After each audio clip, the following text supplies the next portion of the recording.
If you're a therapist and you want a podcast, then you're going to want to check out this therapist guide for podcasting. I've eliminated all the hurdles that it takes a therapist to get started in podcasting. So let's go do it.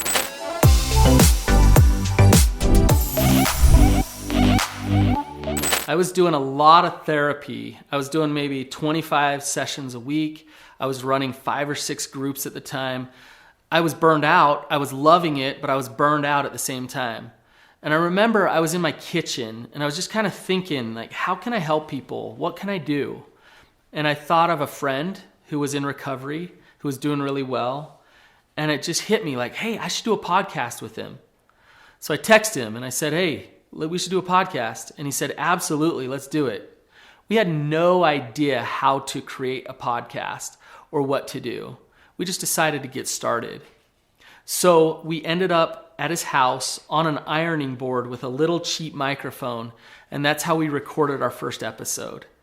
I have since learned a lot about producing a podcast. As a therapist, I know how to do it, and I can walk you through those steps. So let's go learn how. I know there can be fear to starting a podcast. You might be wondering, I don't know if I have the capability, the technical skills to do it. Or what if I start and nobody listens and I don't want to waste my time and my energy? I also don't want to dump a bunch of money into equipment and then have that go to waste. So I don't know if I'm ready to make the leap, to make the investment, to actually go for it. Having those feelings is totally normal. Behind those feelings, you might also be feeling like, I have a message. There's something that I want to say. There's something that's important for the world to hear. So you're going to have to overcome some of that shame and that fear in order to actually take the leap and go for it in creating your podcast. Think about it. What would you say to your clients? Use your own therapy on yourself. You wouldn't let your clients just stay stuck in fear and not move forward in their lives. You can do this. You can overcome your shame and you can take a risk to actually create this podcast. First off, understand that creating a podcast is very simple. I want to really drive that home. It's simple. You can do this. It's not that hard. I am so not good at technology. I don't edit things either. And I have 2 different podcasts. So if I can do it, then you can do it. It must be simple if I can pull it off. First off, define what your niche is. What is your platform? What is the pain point that you're going to speak to? You're much more likely to get loyal followers and a lot of followers if you have a specific thing that you are an expert on. If it's more broad, then you're not going to stand out. There's a lot of broad podcasts out there about healthy living and therapy. But if you can speak to depression, anxiety, ADHD, parenting, whatever it may be, define that. Define what you're really good at in terms of treating people and helping people. The next thing is to define the format of your podcast. So is it going to just be you talking every week? I wouldn't suggest that one. Will you have a co-host? Maybe you'll have call-in guests who actually ask you questions. Or you get guests every week that come on and you interview them. Or maybe you just interview other experts in the field. Whatever it is, define what it is, because that will help you and start planning the production of your podcast. How often are you going to record? And how long is each episode going to be? And why is the episode going to be that long? I try to do about 25 to 45 minutes. It's a good number for people to be able to consume a lot of content, but not get overwhelmed with how long it is, so they actually want to listen to the episode. However, there are people that do long podcasts and produce an episode every single day. Ask yourself what works for what you're talking about, and how will that be helpful for your audience? Next, get equipped. Now, I know this is a leap because this is going to be where you start actually spending your money saying, I'm going for it. But it's really helpful to get a decent microphone. Spend a little bit of money. Your audience will appreciate that. And they'll keep coming back more if you're easy to listen to, if you're not crackly and there's a ton of friction. So spend a little bit of money on a microphone. I spent about $600 on a good mic, and it was one of the best investments that I've ever made. Next, hosting and posting. So what I mean by that, When I first started a podcast, one of my biggest frustrations was trying to get it on iTunes. I had to jump through all kinds of hoops, and it was really, really difficult. So it's important that you understand how to host a podcast and how to post it on platforms like iTunes and Spotify. So I found this thing called Anchor.fm. It's called Anchor. Spotify owns it. But they host your podcast. It's completely free. And they also distribute it out to all of the platforms that people listen to for podcasting. It's completely free. One of my favorite things about Anchor is they actually give you analytics about who's listening, where they're listening from, what's the demographic, so you can really see what's going on with your podcast.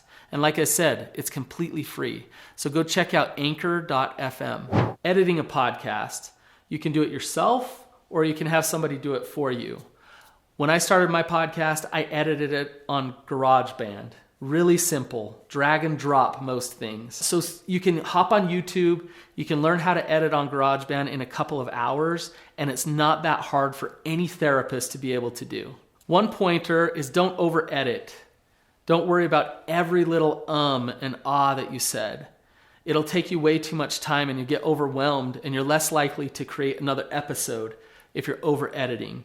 Plus, your audience usually doesn't mind that you're a human being that's imperfect, and they appreciate the authenticity, especially from a therapist. So don't over edit. I would say to save some cash and do it yourself. You can spend a lot of money on podcast production. I have a colleague who has spent thousands and thousands of dollars having somebody do it for her. And that might be good for her. But for me, it was so easy. Why would I spend that money? It took me about maybe half an hour to an hour every week to edit my podcast. It was not bad at all. Another thing I'd recommend is AudioJungle. And that's just a bunch of jingles. It's music that you can buy. Usually it's 15 to 20 bucks. And you can buy intros to a podcast and outros to a podcast. So you find a catchy little tune that fits the content that you're talking about, that brings in the energy of that content, and it's really easy. So go over to AudioJungle. Warning though, you'll spend a lot of time listening to a bunch of different little jingles.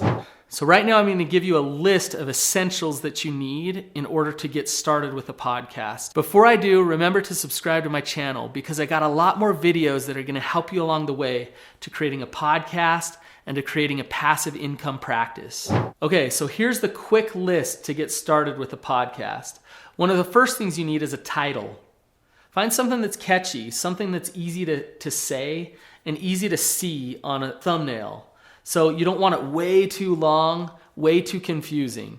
Something simple, but something that actually says what your platform is and what you're going to talk about. The title of my first podcast was The Betrayed, The Addicted, and The Expert.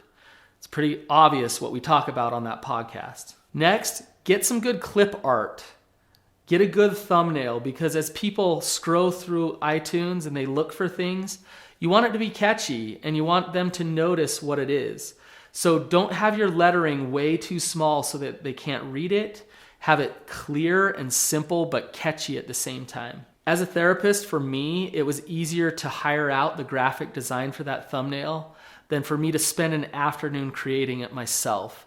So I would recommend that you find somebody who's good at thumbnails and good at clip art for your podcast. Once you got it, you got it. So you only have to pay them one time. So I'd suggest to go have a professional create that clip art for you. Next, check out Anchor. Learn what you can about Anchor and how to host a podcast there. It's so simple and it's so easy. Next on the list, AudioJungle. Go spend some time listening to some music and try to understand the tone that it's going to set for your podcast. You need a good microphone. You can use the microphone on your computer or on your phone, but it's not awesome. So hop on Amazon, look at reviews. You don't have to spend $600 like me, but if you spend $300, you can get a decent microphone. So do your research and find something that works for you. One of the best tools for me with podcasting is Zoom. So, and I'm not talking about Zoom the microphones. I've used those too and they're great. But I'm talking about Zoom, the platform that we're all using to do all of our business online right now. Zoom is awesome because you can hit one button that records for you. So I can hook up my microphone to my laptop really easily. I can get on Zoom, I can interview guests, and I can get all of the audio on Zoom and drag it to GarageBand really simply. So through Zoom is where I do my recording. And lastly, GarageBand was helpful for me. Now there's other softwares that are very similar to GarageBand if you're not on a Mac, but it's just simple audio editing software. So find that. You can hop on YouTube and you can learn how to do it really, really easily. And go practice it. Practice it before you start podcasting so you're not intimidated by it. It's really not that scary. These are all my essentials to start a podcast. It's really simple. So now you don't have any excuse to go get started yourself. If you found this video helpful about podcasting, then my other video, how a therapist, social worker, counselor can make $150,000 of passive income, will be awesome for you, because once you start podcasting, then you can go create that income. So click on the link right here and watch that video.